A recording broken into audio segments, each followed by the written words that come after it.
What's going on, swim fans? Welcome back to Whiteboard Wednesday, and in today's video, I'm going to share with you how to train for your first triathlon swimming race. Yes, triathlon. We have to do a swim. I know the swim can be the most intimidating part of a triathlon, but it shouldn't really be that intimidating. And hopefully in this video, if you watch until the very end, we'll settle some of your nerves. We're going to walk through 5 things that you need to do to prepare for your first triathlon swim. And at the end of the video, I'm also going to share a sample triathlon workout and a few different drills that you can do in a swimming pool that will apply to your open water swimming in a triathlon race. I mentioned open water swimming, and this video applies to that as well. So whether you're training for a triathlon and you're trying to figure out how to do that swim, or you're trying to do an open water race, whether it's a mile, a 1500, 5K, 10K, whatever, you've come to the right place. If you guys are new here, welcome to MySwimPro. My name is Faris Sabeti, and I'll help share with you the latest and greatest to take your swimming to the next level. So if you want to swim faster and smarter than ever before, if you want to improve your performance and health, make sure you subscribe to the channel, like this video, and let me know down below in the comments what questions you have.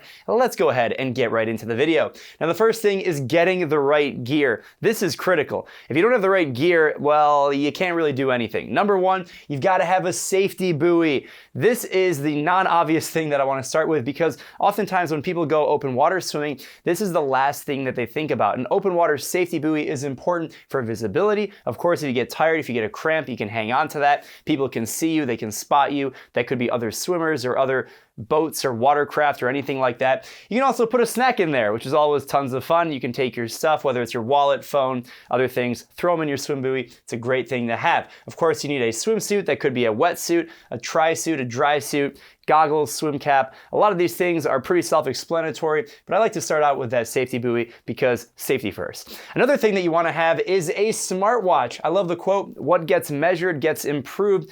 What's the point of going out in the water if you don't even know how far you swim, where you swim, what your important metrics are? And that applies in the open water as well as it applies in the pool. And that's why I'm so excited to talk about today's video sponsor, Garmin. The best way to track your open water swim training is to wear a smartwatch.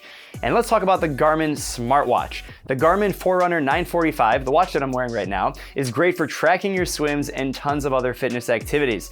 Now, I've been testing out this watch for a few weeks now, and it's an absolute powerhouse. It's got all the data that any data nerd would want, so you're gonna love it. You can track your pool and open water swims. The watch also measures your distance, pace, stroke efficiency, calories, and has special underwater heart rate tracking, which is super cool. And of course, you can sync all of your workouts with the MySwimPro app with Garmin Sync.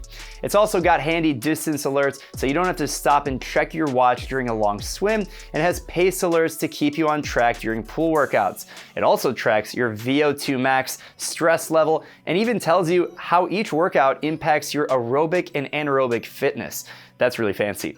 It has built-in safety tracking features to give you peace of mind if you're swimming alone. Now, this watch is perfect for triathlon training and open water training. It also tracks for running, cycling, and of course a full triathlon race and transitions and all of that good stuff packaged in one watch.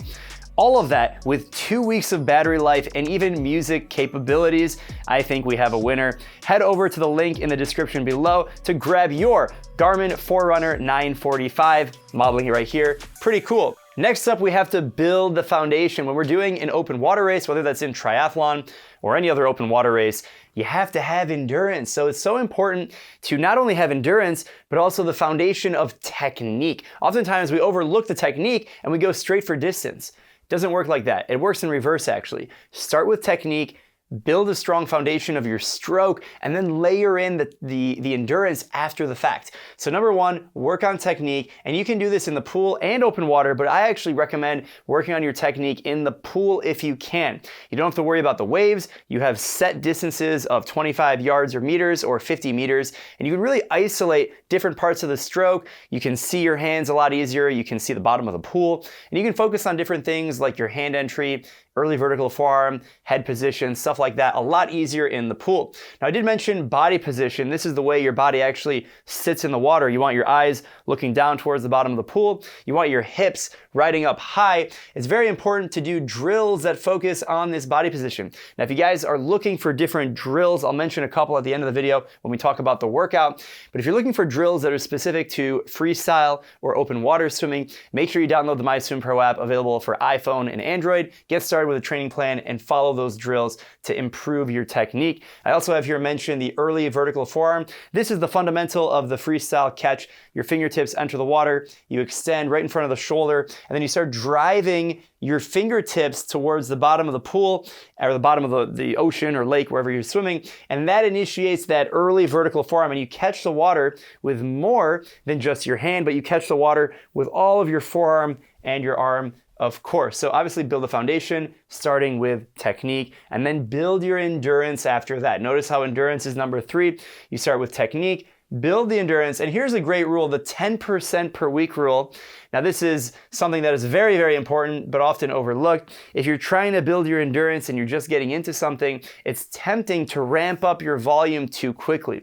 Instead, focus on not improving your distance not more than 10% per week. If you do 10,000 meters in 1 week, the following week, you shouldn't jump to 15,000 meters, unless 15,000 was your base to start with. Whatever your foundation is, whatever you know you can do comfortably for a number of weeks at a time, that's basically your limit. So if you go more than that, don't go more than 10% per week. You might be able to do that in the short term, but if you go more than that, that adds up really quickly. Think about 10% compounded over several times, and that's going to escalate fast, and that's how you can introduce an injury, and we don't want that. Injury prevention is very, very important, so make sure you are only increasing your volume 10% per week max. You want to also build a progression with your strength and power. So oftentimes swimmers think and triathletes that you just need to do endurance, you don't need any speed. That's not true. You want to have a little bit of a fast twitch environment in the pool because that will allow you to get more muscle recruitment. This is like doing interval training on the track or even on the bike with your power meter. So it's very important to have that kind of speed balanced in. We'll talk about training plans and workouts in just a second. Number 4 is to incorporate open water swimming in your training. I know this sounds pretty obvious. Wouldn't you think, of course, you're gonna do open water training for an open water race? This is an open water training video, right? Wrong. You wanna do a balance of pool and open water. Ideally, you swim at least once per week in the open water in an environment similar to your race. So if you know you're gonna swim in a lagoon or a lake or the ocean or the sea, whatever, you wanna try and get into a similar environment in terms of temperature, waves, current, the environment, what it looks like, all of those variables, so that way you are mentally and physically prepared for what you're about to do in the race.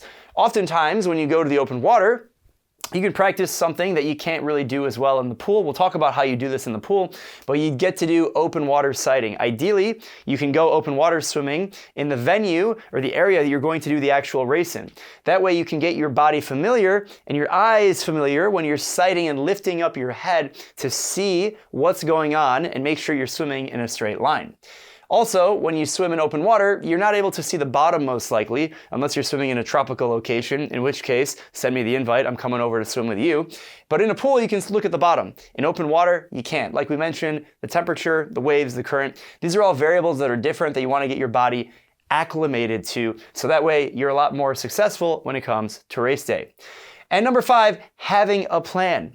We talked about building progression, we talked about technique, drills, all that good stuff. If you download the MySwimPro app, you'll find these progressions. You'll have a plan for the 1500 open water, the 5K open water, 10K open water, and even other variations of pool and open water competition plans. You build a progression, you have a taper, and this really is personalized to you based on your swimming skill, your goals, and your speed in the MySwimPro app. So make sure you follow some kind of a plan, ideally 2 to 4 times per week. If you're doing triathlon, you're probably doing some biking, running, dryland training. We have dryland training in the MySwimPro app as well, but it's very important that you follow some kind of a progression. Don't just go and swim and hope that you can survive the swim.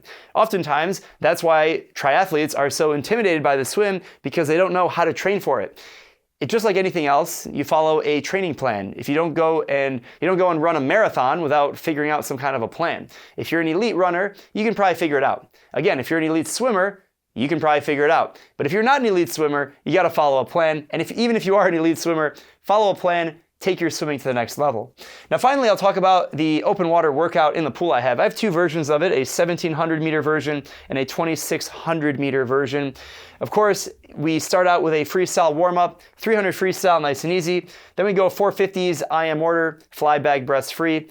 You can substitute that with stroke if you'd like. I always like doing a little bit of stroke variation, activate the muscles, get the body really warmed up. Then we're gonna go a 200 pull, that can be with paddles or a pull buoy or both.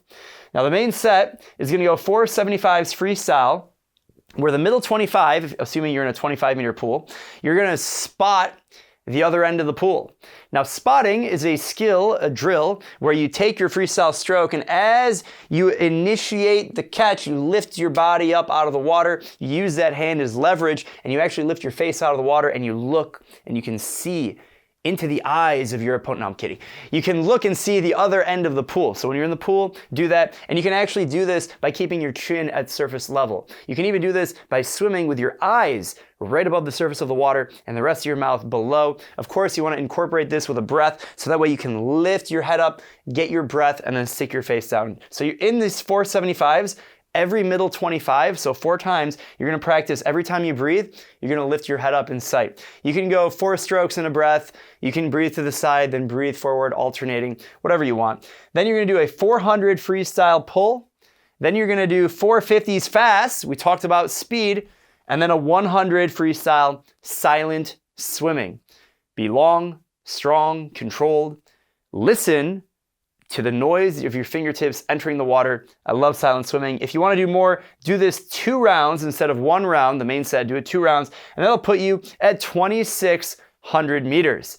That is a great workout that incorporates all of these things. If you want more workouts like that, of course, the MySwimPro app. And if you want to join a community of other swimmers who are trying to take their swimming to the next level, maybe you're in triathlon, maybe you're in the open water world or the pool world, join the MySwimPro group, linked down below in the description. We have almost 20,000 swimmers from over 100 countries, all trying to get better. It's absolutely free to join. Make sure you check it out. Also, make sure you check out my book, Swim Like a Pro, where I talk about a lot of the things that we've talked about here in the video. Everything from strength training, dry land speed, technique, and of course mental training on how you can get to that next level. I also talk about an open water race I did where I swam from Asia to Europe in Istanbul. That was a fun open water race. Make sure you check it out. Link down below in the description. Can't wait to see you guys at the next video. Again, check out the Garmin watch down below in the description. Have fun and happy swimming.